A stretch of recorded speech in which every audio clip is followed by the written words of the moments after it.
Hello, hello, hello, everyone. Welcome to the ComicBase Livestream. I'm your host, Pete Bickford. I'm going to try to get a little bit more on in the middle of my frame here. Hey, welcome. This is the ComicBase Livestream, and thank you all for joining us here. We're going to be spending the next hour-ish. It might go a little bit long today because we have a lot of presents, as you can see behind me, to give away today. We're doing something a little usual, different. Most of the time, we talk about comic-based stuff. We answer your questions. We talk about what's latest in the program and whatnot. This time out, we're going to be playing comic book trivia for about $1,000 worth of prizes in the boxes behind me here. We're going to give it just about another minute for things to get going here, and then we'll start in. Meantime, I want to say hi to the folks who are here. Thomas B., you are first in the room. Let's get it going. Exactly. Mike Beam, great to see you, man. And by the way, I guess there's some really terrible weather rolling in some of your folks out around the country, and I hope the winter storms do not take anyone out. We got a storm advisory around here to keep the water in our taps running, which is something I've never heard of, but I guess it's real, so your pipes don't burst. But anyway, guys, stay safe and bunker down, and let's see on the other side of the Christmas. Larry's Library, great to see you. And let's see, you are indeed early, but that's good. Oh, and I used to be Web Hobbit about 6 years ago. Yes, great to see you again, man. And let's see here. I think, let's see, my mouse stopped scrolling. Okay.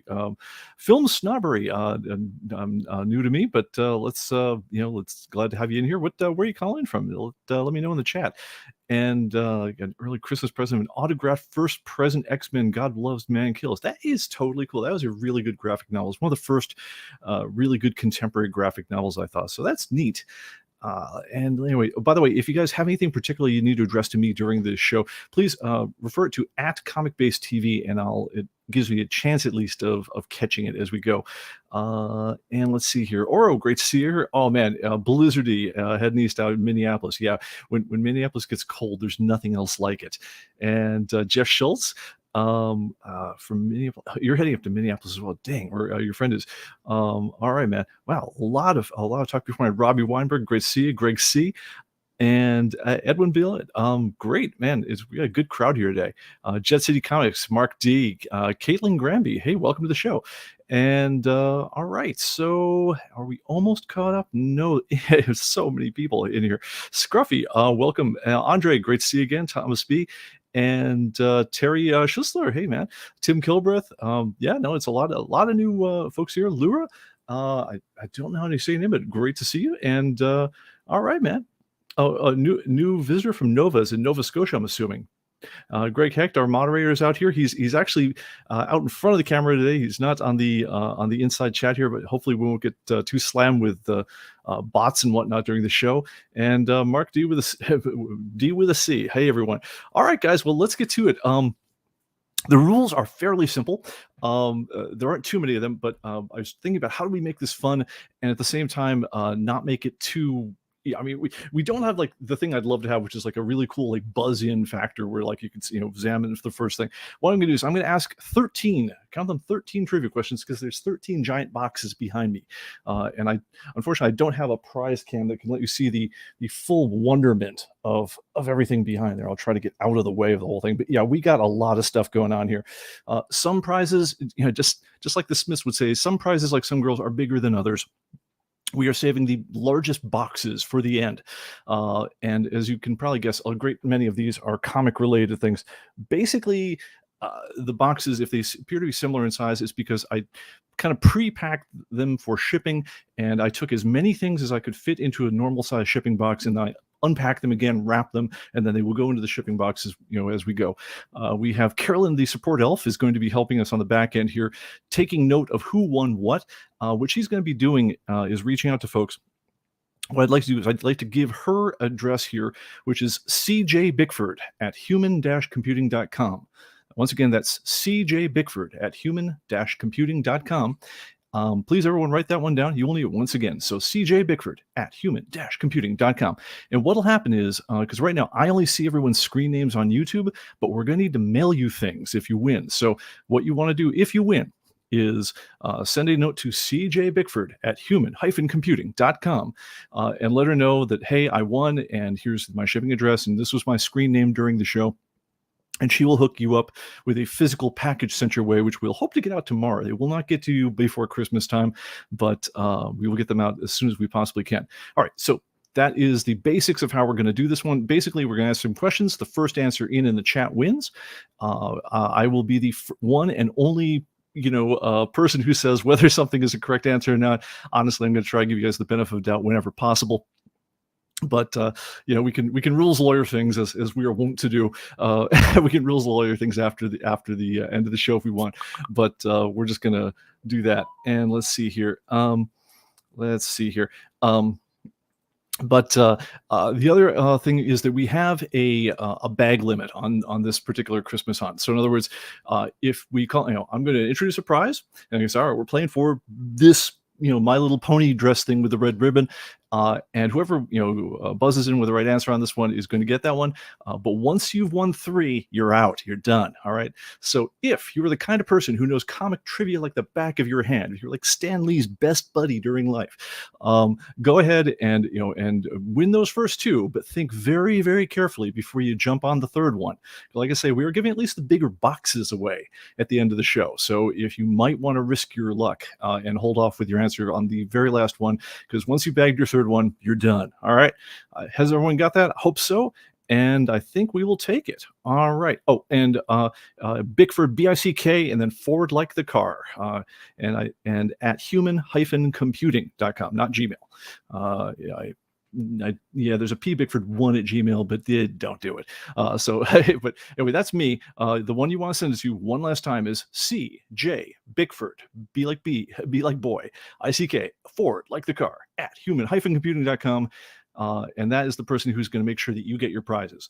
All right. Any other questions? All right. If not, then I'm going to do. Oh, and our mod says, FYI, I will compete for the trivia, but I will decline all prizes and ask that Pew distribute everything that I win to others who've turned in today. All right. Our mod Greg is a null and void, but let the other people buzz in first, because it feels cool to be the first guy to get the answer. So don't show off too much, Greg. All right. Hopefully we got it.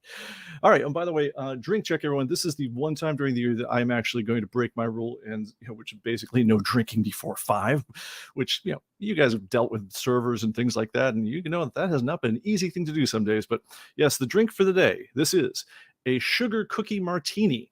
If you guys are interested, I'll post the recipe on this thing. It probably has about a bajillion calories on it, but it is lovely. And as I drop half of it in my lap just now, it is lovely. And it tastes basically like an almond sugar cookie with icing on top. And yes, delightful. You guys post what you're drinking in the chat, and let's get to it. All right, putting this down someplace. Taste. Ooh, that is tasty. I left another one in the cocktail shaker, so I'll hit that after the show. All right, let's get to it. Ugh. All right, by the way, all these prizes weigh about 1 trillion pounds. It took like 3 loads to even move them around as we were getting them wrapped. And thanks to everyone here on our side who helped wrapping on these things, because there were a bunch of them. All right, prize number 1, the silvery thing with a red bow. Hopefully the elf is taking note. All right, guys, you ready to start?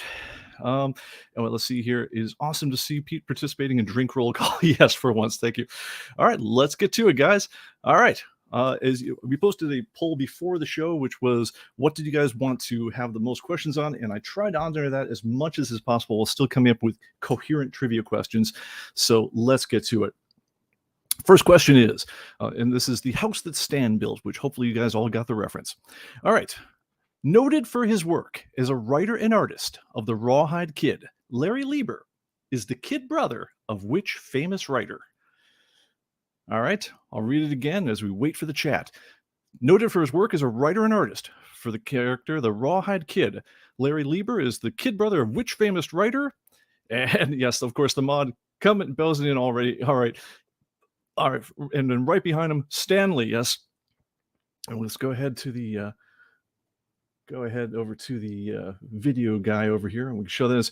That's the Rawhide Kid. This gentleman on the left is Mr. Stanley Lieber, and with his older brother, Mr. Stanley Stanley Martin Lieber, also known as Stan Lee. All right, guys, quick fingers, good one. All right, so the winner on that one is, let's see if we can scroll back on it. That's going to be Mike Beam. All right, Mike, Just for the slow kids in the audience, and not that there are any apparently, make sure you write to CJ Bickford at human-computing.com. Let them know that you won prize number 1, silvery thing with red bow, and make sure you include your shipping address. We'll get that rolling. All right, guys, they get harder from here, and so we'll get back to it. And let me see if I can pull up a separate key here so I can get into my own show. That's actually kind of oddly weird with the placing of that particular picture. All right, let's move on with this one. All right, so let me go back here full screen. All right. Did I get this one lined up there? Okay. All right. Somehow these are not in order, but I'm going to go ahead and roll with them anyway. Okay. So, and all right. Of these characters you see on screen, Spider-Man, Doctor Strange, Iron Man, and Captain America. Oh, and by the way, we are playing for a prize number 2. Right over here, this fabulous thing over here. But going back to this one, Spider-Man, Doctor Strange, Iron Man, and Captain America. Which character's first appearance was in a comic book named after themselves? All right, so Spider-Man, Doctor Strange, Iron Man, and Captain America. Which of them appeared in a comic book called their name? All right, do we have any answers? And all right. We have an answer, but no, the first answer is not correct. And the first person who said number 4, and I got back. Wow, things are coming in fast. Okay, Peter Martinez, you are correct. Oh, no, before that. Good grief. All right, guys, stop typing. Yes, the screen has never scrolled so fast. All right, it looks like, and I got to scroll backwards to see things as they arrange themselves in order. The correct answer was number 4. It looks like Jet City Comics. You are the official winner on this one. Guys, that was confusing as heck because like 18 things had appeared at exactly the same time. I'm going to have to be very careful before I announce the winners on this one. But Jet City Comics, you are the winner of that particular round. Once again, send your note to cjbickford@human-computing.com. Yes, Captain America. If you guys know these ones, Spider-Man first appeared in Amazing Fantasy number 15, which was a dead title that was going to be canceled. They figured, let's give the office boy essentially a chance at making it his own if he wants. Doctor Strange first appeared in, I believe, Strange Tales, the 135, if memory serves. Tales of Suspense number 39 was Iron Man, but Captain America Comics number 1 back in 1940-something was the first appearance of Captain America. All right, guys, I think we got the hang of this one. Let's push on. All right, so, and by the way, Jet City Comics, you just won. The ever so beautifully wrapped red ribbon spider, Avengers wallpaper, one. Ugh. Good gosh, those things are heavy. All right, rolling down here. All right, so let me see if I got this down here. So this time out, God, I can't pull something at this point. We are playing for the Nightmare Beyond Elm Street on Before Christmas with the white bow, and weighing again about 1,000 pounds. All right, the question is, what is the longest running Marvel female title character?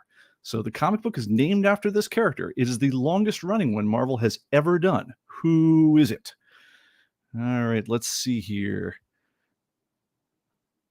Let's see. Has anyone got it? So the longest running female Marvel title character. Okay, and the answers are suddenly going popped in. Mark D with a C. Great guess, but no, that is not it. Neither is it. No, not She-Hulk. Terry Schisler. You got to think way back, kids. Way back. First got her start back in, I believe, 1945.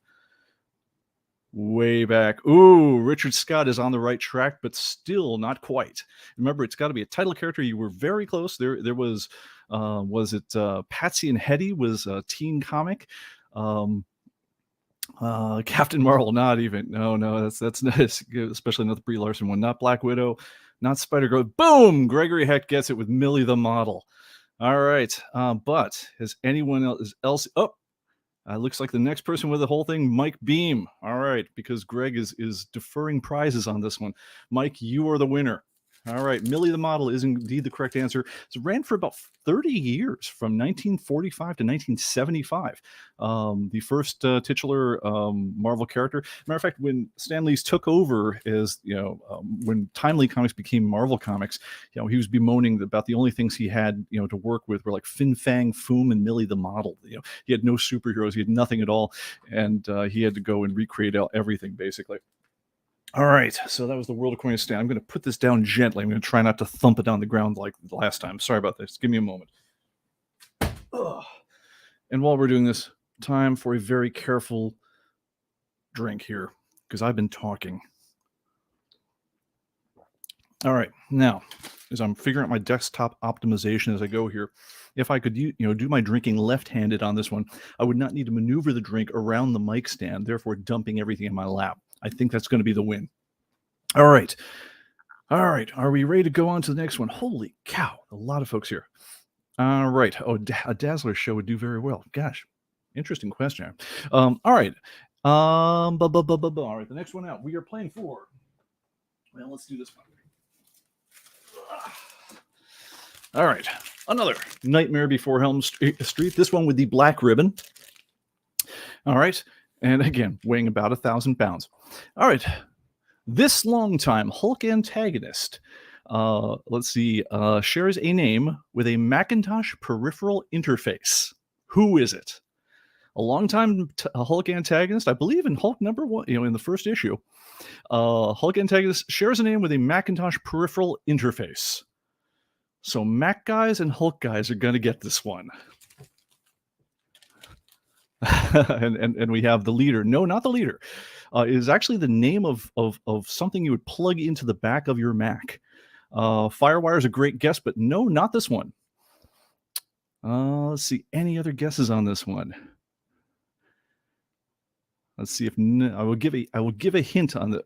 Oh, Steve Dazinger to the win. Yes, General Thunderbolt Thaddeus Thunderbolt Ross. That is the correct answer. Let's see if I've got a picture of him. Yes, I do. This is him right here from the beginning of things. That's the guy barking mad. If you guys are following recent Hulk stuff, eventually his hatred for Bruce Banner and all things Hulk-like got so crazy he eventually decided to himself become the Red Hulk. And I believe in Hulk 3rd Series #1, maybe? Something like that. But yes, that's Thunderbolt Ross, which is Bruce Banner's girlfriend's dad, I believe. Not a good guy to have having the entire U.S. Army on your butt. All right. Steve Dazinger won that one. All right, let's get back to it. You guys are good. I mean, I'm impressed. I thought some of these were hard. I thought I might legitimately stump some of you guys. All right, this one here has a video clue going along with it. Let's see if I can cue this one up. I kind of set this up, but then I thought, well, getting the macros to work with this is actually really hard. So give me just a second here, and let's see if we can cue this. Okay, next page. All right, so, and I got to kill the sound on the hyperdeck on this one because I don't want to give away the answer for you. So go ahead and turn that one off. All right, so let's go ahead and cue this guy. Okay, so we switch to input number 6. All right. The Fantastic Four have a mailman. The mailman there has famously played in the cameo of the first Fantastic Four movie by Stan Lee. This is, of course, the house that Stan built. What is the Fantastic Four's mailman's name? Oh, film snobbery did not even take long. Oh, well, no, man, but you didn't take long. But man, it was as soon as my screen redraw, there's 3 other people right before you. All right, it looks like we got it. Willie Lumpkin it is. You guys know your stuff. All right, Mark D with a C. You just picked up the latest one that is the Nightmare Before Christmas with the black bow.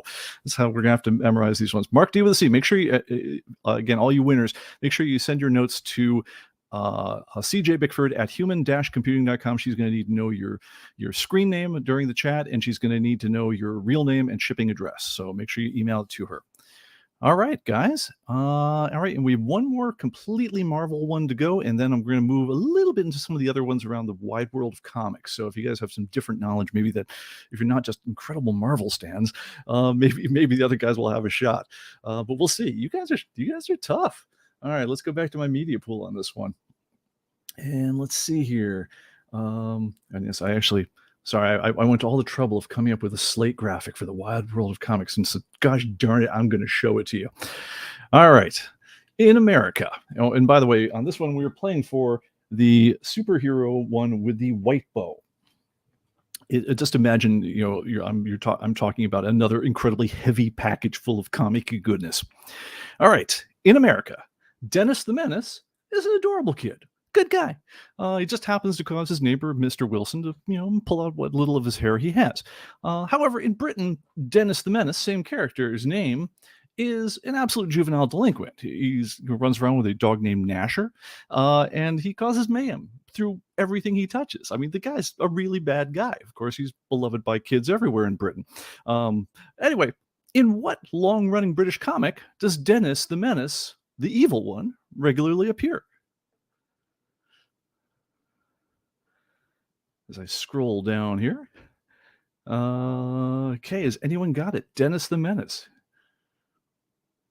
Maybe these are the comics that I keep. In the meantime, I'll just have another drink. All right, so going back to our bay, this is our gentleman over there, Dennis the Menace. His dog is named Gnasher, and we have a winner. That is, and I got to scroll back because when these things reply, they go all at the same time. Viz was a great guess, but it was not actually the one here, but it was a really good guess. Terry, a couple of people guessed that one, but B.H. Bryce got it right. It is indeed the Beano. The Beano is a weird comic book. I believe it actually had a title character, which was just kind of I don't know what you call it. It was just like a black and white shmoo-looking guy, which I think was the Beano. But this is what the comic book looks like today. And it's basically published as a tabloid. It was basically almost like a newspaper format kind of thing, and it's run like 3,600 issues or so. It might even be up to 4,000 by now, because I believe it comes out weekly and it's been running forever. But for a while, that was one of the titles that you could absolutely break ComicBase on because it just had so many darn issues.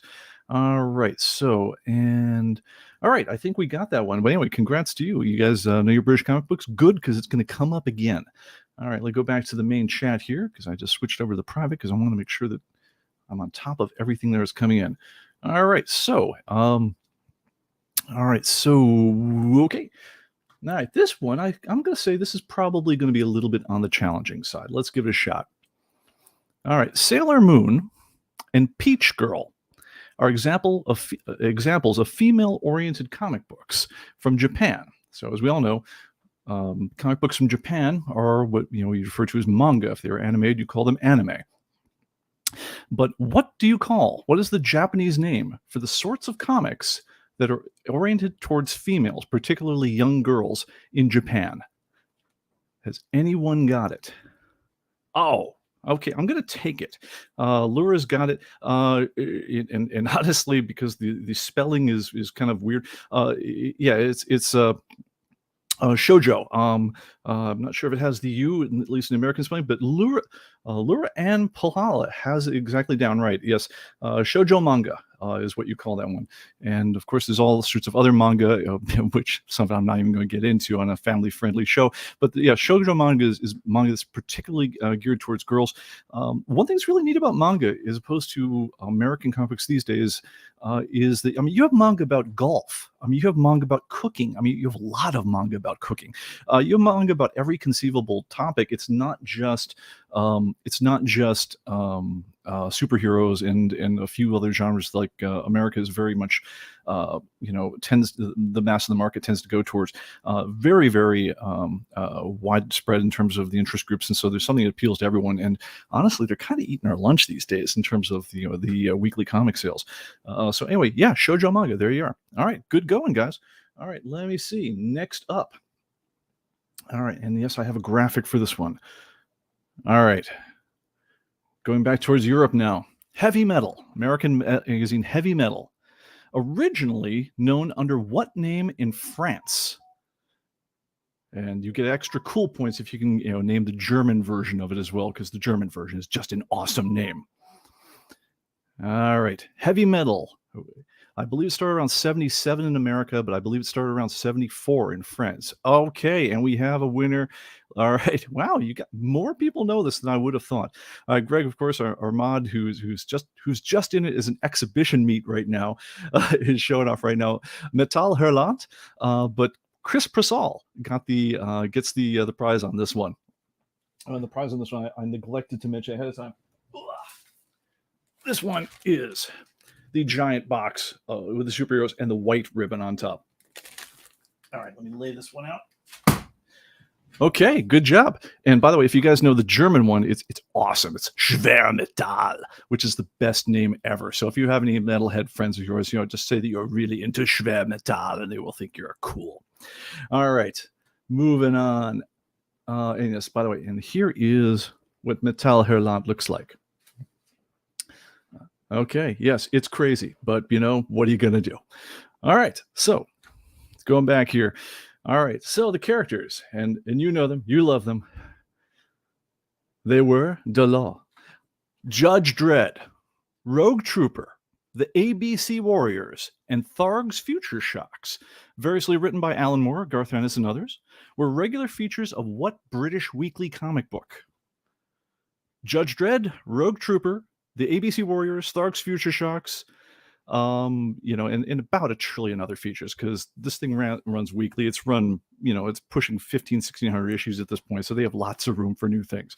But what English comic do those all run in? And let me see if I can refresh my screen here. Who's got it? Who's got it? I know someone's got it. Woohoo. And okay, Greg's showing off again. But Terry Schisler picks this one up. Yes, it is 2000 AD, which is just a fantastic comic book. I adore the heck out of this one. So Greg gets the bragging rights on this one, but Terry XR Schisler gets the prize. Make sure that you send a note to CJ Bickford at human-computing.com. Let her know that it was the Avengers one with the white bow on it, and she will get it to you. Awesome. You guys are good at this stuff. I'm genuinely impressed. All right. All right, let's move on. Okay. We're playing now for the snowman. Yes, we ran out of wrapping paper. We had to mix it up. Snowman with red bow. Wow, are we? No. Tell me backstage. All right. All right. Sorry, I got a note from the backstage on this one. Okay, I'm sorry. Apparently, yes, I apparently announced the same gifts to several folks. I apologize for that one. We're just gonna be pouring the next ones over, because that explains to me why my gift count is not right. All right, but in this particular case, it doesn't matter. The last ones, they're kind of a lot of the same sorts of things, so we'll get it to you. But I just want to make sure we catch up before we get to the very end. All right, so I'm just doing a check on where. Okay, so we hit the distance. We hit. Oh, sorry. Okay, I have one more from the Marvel category, and then we're going to go back. All right, so catching up. All right, this time we were playing for the snowman with the red. All right, between. Okay, and here's my graphic. I've actually got it. Between Spider-Man, the Incredible Hulk, the Fantastic Four, Captain America, Daredevil, and the X-Men, which one does not belong? But in particular, the clue here is origin story. It's like the password is origin story. All right. So when you consider the origins of all these folks, one of them is unlike all the others. It's almost like an SAT question here. You got to think, which one does not belong? All right. But I need to know, I need your answer, and I need to know why. So, it's don't just give me a number, or don't just give me a name. You got to tell me and why. What's different about them? All right. We got lots of answers, but I need the why too.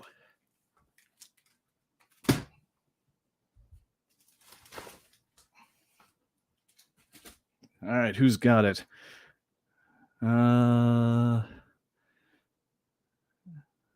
Okay, we have mutants, not accidents. Okay, I'm gonna say Larry. I'm gonna say that. Whoop, whoop, whoop. But before, it's funny. My screen redraws are a bear. Thomas B, you have the answer. All right, but I'm looking for both parts of this one here. Thomas B, which one did you answer earlier? You said number 6. Ooh, but that's wrong. Um, I'm looking for both parts of this one. Let's see. Come on, let's figure out who's got both parts.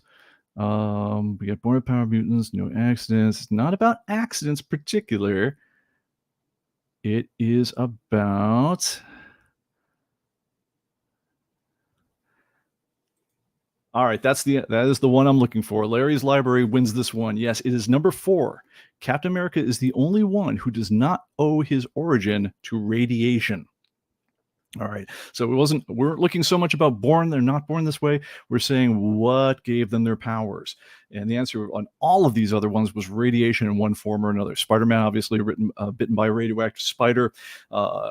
Bruce Banner was exposed to the gamma radiation of the gamma bomb.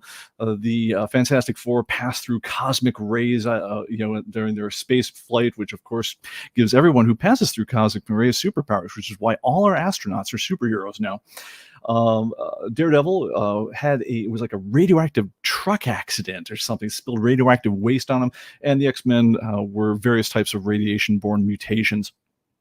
And that's what gave them all their things. But Captain America and Captain America alone was the only one who got injected with the super soldier serum. No radiation there. So could be a controversial answer, but that's the one we were playing for, and that's the one we're sticking with. So that's where we're going to go with it.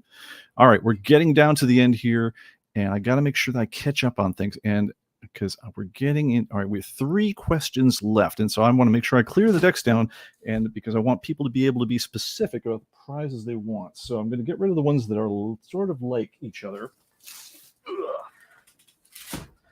Because I knew this would happen, and I did not cycle presents as I was going. If I was really cool, I'd have a producer behind me right on the show, and we'll take it from there. All right.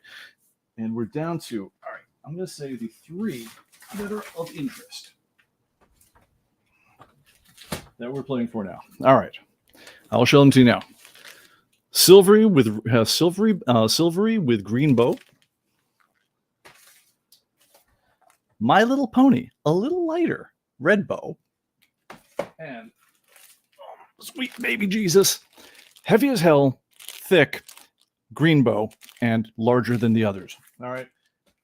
We're going to be doing the last one last. So if you have 1, 2 already, so in other words, if you already recorded, is you've got 2, on your limit here, hold off until you see the one you want to go for, because as soon as you get your 3rd one, there is no 4th. All right, we good?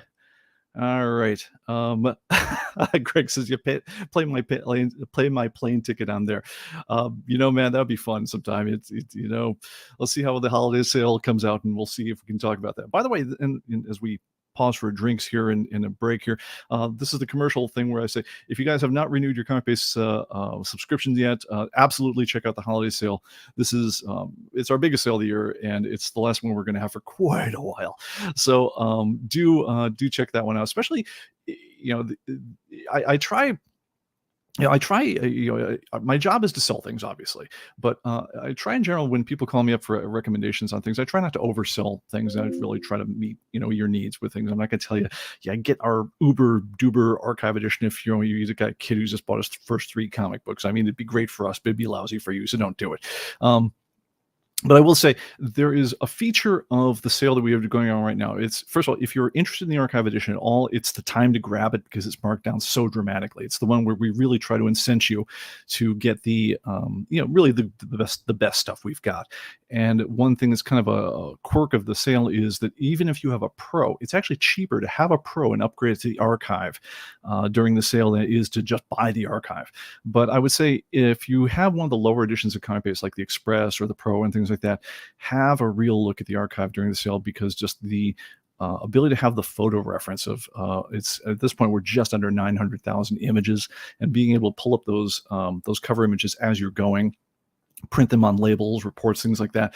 Man, oh man, oh man, that really helps. So have a look at it. You don't, do what's right for you, but I'm going to say, I would tell a friend, legit, straight up, have a look during the sale because it's kind of a real deal. And that's only going on for a little while yet. So hopefully that goes well. And apparently if we sell a whole bunch of these, then we'll be able to afford to get our mod out here to actually run the show live at least once. All right, well, let's get back into it. Sorry. Drink and then back to it. Just a moment. All right. These were the questions that were voted the least interesting. But darn it, I like them so much because I thought of them and I thought they were really good questions. So I'm going to inflict a couple of them on you anyway. And besides, I went to the trouble of pulling the pictures ahead of time before I saw the poll results. So forgive me if, we tried. By the way, one thing I didn't know about YouTube polls is I thought I could post about 8 different topic areas for questions. Apparently it caps out at 4. But by the time you've typed your 4th one, the poll's live and you can't change it. So things I learned while doing this, this show. That's okay. Next one will be smoother. All right. You're ready to go. So these are things that were inspired by other things. So Superman's Fortress of Solitude was inspired by the secret base of which pulp character? So Superman's Fortress of Solitude, the thing we so famously saw, the ice crystal palace up in the Arctic in the movie. But originally, I believe it was originally a thing up in the Arctic in the comic books. And I think they moved it to like the side of a hill in Metropolis or something. But when Superman wants to get away, he has a Fortress of Solitude. But there was another pulp character which they directly stole this from. It was actually called the Fortress of Solitude, and it was much earlier. And someone said Santa Claus, but I got to scroll back to the start of the whole thing. Okay, so Santa Claus. No, it was not Santa Claus. Yes, Ed Billy, I've got it. Yes, it was Doc Samson, which I believe I've got a picture of that guy over here. Yep, there it is. There's a reprint of the original pulp of this one. Yes, the Fortress of Solitude. Yeah, I mean, pulp heroes need to get away for a while, and when you do, it's good to have a place of your own. But yes, Doc Simpson had it first, and they stole it straight up. All right, next up here, guys. All right, and so that was for the silver one. I'm going to actually put the silver one down. All right, and now we're playing from My Little Pony. Thin, but a thing of great value inside anyway. I'll just put it that way. The fact that it has, preteen girl wrapping paper, I take that under advisement. It might be deceptive, might not, but I'll let you judge. But we're playing for the My Little Pony right now. All right, so here we go. All right, Bruce Wayne, millionaire playboy by day, crime fighter by night, was a copy of which radio character famously voiced by Orson Welles?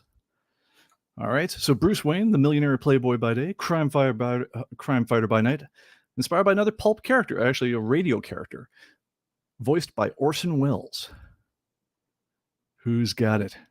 And here, I believe, can I find the graphic I had of this one? Because there's a Lego version of Bruce Wayne I really wanted to get in here, but unfortunately, I overflew the limits of my media bay, so some of these things kind of dropped off. And yes, we have it. Oh man, you guys are good. I looked down for 1 second. All right, so let's scroll back up here. So Doc Samson, LOL, cool pun intended, blah blah blah. Tom Speed guessed Zorro. It was not, but it was indeed Norm Cook got it. The Shadow. Yes, the Shadow is just freaking awesome. Let me see if I can. Sorry, I need to look at the tiny little things on my desktop here because this is where I need to hand do a few of these things. Okay, I'm going to just dump this one in. By the way, how cool is it that Lego has not just one, but like 3 different versions of Bruce Wayne in different types of tuxedos and such? But yes, this is Bruce Wayne, at least in Lego format. This is the less lethal days of Alec Baldwin as the Shadow in the movie. And where are we at here? And this is what the Shadow as a pulp looks like. And the Shadow is just the coolest thing ever. I went and I pulled a video clip of Orson Welles just doing, it's like, but I am the Shadow, I cannot be seen, and doing the laugh. I cannot do the laugh myself. I will not attempt to. Although ironically, the person who does the intro, even while Orson Welles was doing the show, was not Orson. The person who says, "Who knows what evil lurks in the hearts of men? The shadow knows." That was actually, I want to say, a guy named Ed Reardon or something. It was close to that, but it was not Orson Welles doing the intro. But he did famously do it during the whole thing, and it was just cool. If you guys want to check out those old radio shows, it's well worth doing. All right, so I scroll down. Did I miss anything else? Okay, nope, we are there. Okay. This is the last question, guys, and I'm blown away with all you guys. I really thought for sure that we would have stumped somebody on one of these guys, but we have not been stumped yet. All right, let's go ahead and find the last graphic, and they will pick it up from there as soon as I can find this darn thing. Yeah, there we go. It's always nice when your media bay has enough. All right, here, guys. Remember, the topic is You're My Inspiration. Donatello, Leonardo, Michelangelo, and Raphael were named after Renaissance painters, but their heroic identities as the Teenage Mutant Ninja Turtles, along with their master Splinter, was a parody of the work of which writer-artist for which superhero character? All right, to win the prize, and by the way, this is the prize we're playing for is the big, awkward, gnome-colored one. So, these guys here, Donatello, Michelangelo, Leonardo, and Raphael, all right, they were, and also, one of the things that gives it away is their master is called Splinter. They're a parody of the work of which writer-artist on which superhero character. So who was the creator and who was the character? All right, who's got it, guys? I know you do. All right. Okay. All right, and I need both parts of the answer, guys. A lot of you guys have it both, but all right, and Larry's Library's got them both. All right, you put together in two answers, but we got it. Okay, so let me just double check here, and sorry, guys, I do apologize. I do know the stream goes in different orders for different places because it's aggregating an RTMP thing, but I got to go with the order I see it. So that's just the way it's got to be. All right. So, Film Snobbery had Daredevil, but I need Daredevil and the creator. And the first person who has both, I see Larry's Library has Daredevil, and Rich Scott's got Daredevil. Seven Samurai was a great guess, and Larry's Library also has Frank Miller. Okay, Larry's Library, you win, man. You got them both. All right, so the ginormous heavy one. That one goes to Larry's Library over here. Congratulations to all you guys. Oh my goodness, it's gonna kill us shipping these things. So anyway, yeah, the back in the black and white explosion, which was pretty much kicked off by these guys, Eastman and Laird, who you also know as, I believe, God, was it Eastman or Laird? I think it was Eastman. Yeah, I think it was Eastman, was also part of the heavy metal revival. But they were making fun of Mr. Frank. Well, I mean, yeah, I think it was more loving than anything else, making fun of Mr. Frank Miller's run on Daredevil. And yes, also at one point, Daredevil, when he decided to become a ninja after all these things, because apparently just having awesome hearing and amazing acrobatic skills wasn't enough, he took under the tutelage of a blind guy named Stick, and they were battling a bunch of ninjas called the Hand. So, of course, Donatello and all the Teenage Ninja Turtle guys were fighting the Foot, which was a bunch of ninjas, and their sensei wasn't Stick, it was Splinter. So that's what happened, and despite all the silliness on the whole thing, it's all really worth checking out. Honestly, the Frank Miller Daredevil run is just some of my favorite comic books from the whole planet, and I really wish they would do a better job of aggregating them in omnibus format. They exist, but it's kind of fragmentary. You can't just get like a big, nice run of high quality comic books in one volume the way you can with a lot of other things. I don't know if it's titular rights or whatever. Frank Miller was also one of the earlier guys to actually have a certain amount of rights to his own things, so that might be complicating things. But it seems like they segmented his run up a bit when it comes to the reprints. But anyway, guys, all right, that is it for the whole show. We're out of prizes. Thank you so much for playing, and thank you if you guys enjoy this sort of thing. Please like and subscribe. I'm planning in the downtime. Yeah, it's a thing that happens, to record some getting started videos for ComicBase in the next week or two before the end of the year. and hopefully that'll break and you'll see it in your announcements if you're subscribed to the channel. Tell your friends, and thank you very much. And guys, thank you very much for your patrons during the whole thing. If you guys are interested, I will also post the drink recipe for the sugar cookie martini, which is delicious. And like I said, I'm about to have another one at the end of this one. All right, guys, you have a terrific Christmas, and be safe, stay warm, don't let your pipes freeze, and I'll see you on the other side. Take care, and we'll catch you next time. Bye-bye.